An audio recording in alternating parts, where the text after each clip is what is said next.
It's our top story today. Yeah. The Labour Party has made a pretty embarrassing climb down and withdrawn support for the Rochdale candidate, Azhar Ali. Now, this all comes today after the party said that new information about further comments made by him have come to light. We haven't heard about them this morning, though. We don't know what they are.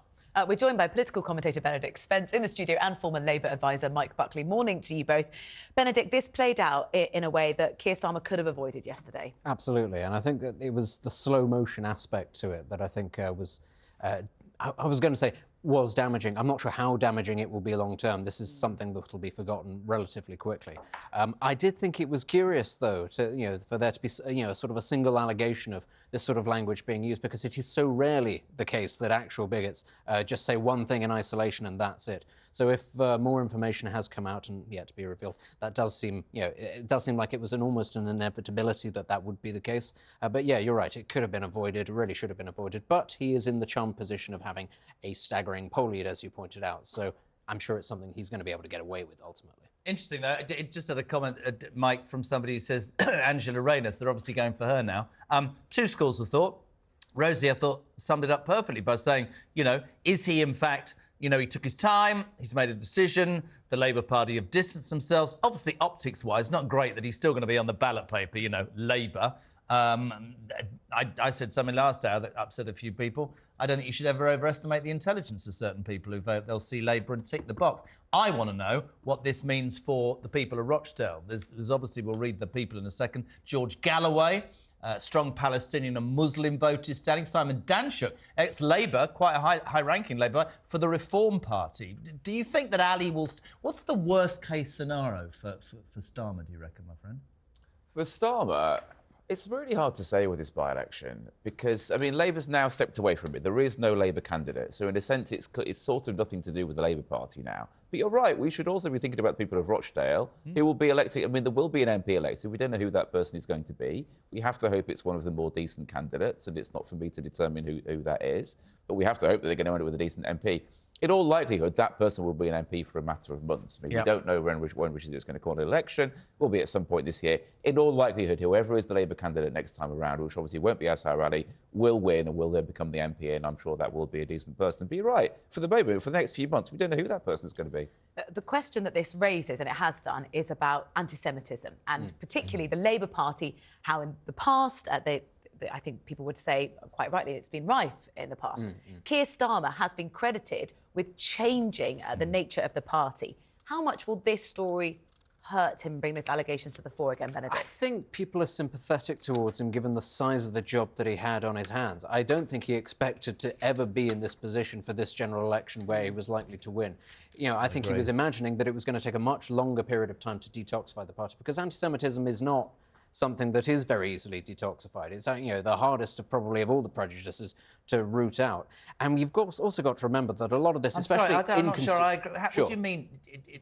To me, we're mates, right? I don't agree with that at all. This is absolutely nothing about the Labour Party's selection system. How did a man... And I'm not Jewish. What he said is disgusting. Which bit is it? How did he get through that? How did he get through to do this? And are there more? Well, this is the key thing, because this isn't so much to do with the Labour Party in general and much more to do with certain communities in the UK. Absolutely. Anti-Semitism is very deeply rooted in a number of migrant communities, largely Muslim, not always, but largely Muslim, and that's because of what is ultimately the culture in their homelands. And it is not to say that we have not always, embraced or tackled all aspects of this, but I think a lot of people have been very squeamish about, when we come to the topic of multiculturalism, when we talk about what British values are, people say, well, we're tolerant and that's about it, that's the limit. OK, what does that mean about certain aspects of certain cultures? Are we going to go after it? No.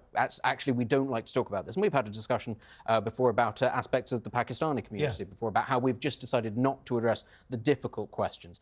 Anti-Semitism is very much one of those, where we have just decided, well, let's just not kick the hornet's nest. It'll be fine. It'll sort itself out as their children go through the education system. It'll weed itself out. That doesn't tend to happen. Ultimately, if you are sort of a particular brand of religiously motivated, then it just tends to endure. That is, I think, where you're seeing a lot of this sort of thing. And as I say, it's not all. It's not, sort of every member of all of these communities, but certainly there is a strain in there where it is allowed to fester, where ultimately, and we see this by the very fact that George Galloway is standing and presents a credible option to some people, there is support beyond it simply being the Labour Party. This is a communal issue to do with a certain demographic in Rochdale. And considering that, surely what Keir Starmer should have done as soon as there was allegations of this, he just said, either we're going to suspend you until we found out more information, or that is it, we withdraw our support. It could have been sort of nipped in the bud, and he could have said, look, I'm decisive when it comes to this. I mean, Azhar Ali, initially, I mean, only 2 days ago, it's very recent, isn't it? It made a very comprehensive and clear apology. And I think it was reasonable at that point to say, well, look, he'd heard some conspiracy theories, he'd taken them to heart, he clearly should not have done. People are allowed to make a mistake and allowed to apologise. But now there have been more comments come out. We don't know what they are. The Labour Party hasn't released them yet.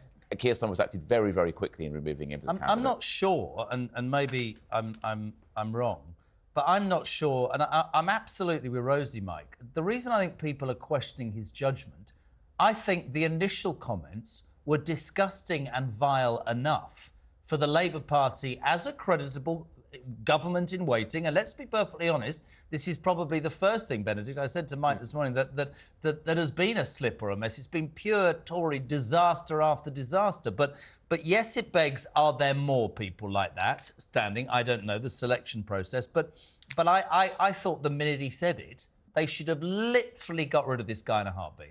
In a way, it was surprising they didn't, and I would imagine there will be questions at Labour HQ today thinking, well, why did we do this on Monday night instead of on Sunday morning? Why'd you send us out to defend him? And I don't know the answer to that question. In terms of Labour's selection process, I know for a fact it's been incredibly robust, and they've gone through incredibly, long-winded and very, in-depth due diligence procedures on all the candidates. There have been a lot of people who've just been told, well, I'm afraid you're not appropriate to be a Labour candidate, so you can't apply. You're not going to get on the long list. So I'm surprised, genuinely, that Azhar Ali got through as far as he did.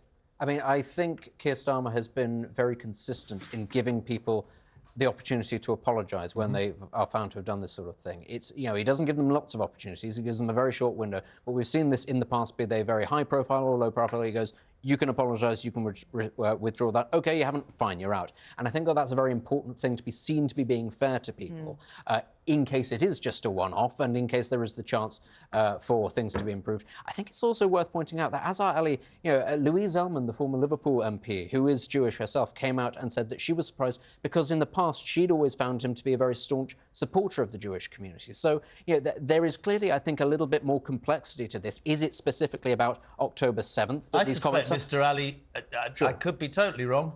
A part of what he said is believed by many in that particular constituency, and I question whether it's in fact the tip of the iceberg. I think he says one thing to one set of people and probably something else to somebody else. And we should be clear that he did make a full apology for exactly that. Thank you both so much, Mike. Thank you, Mikey. Thanks for hanging around. Thanks, Benedict, as ever.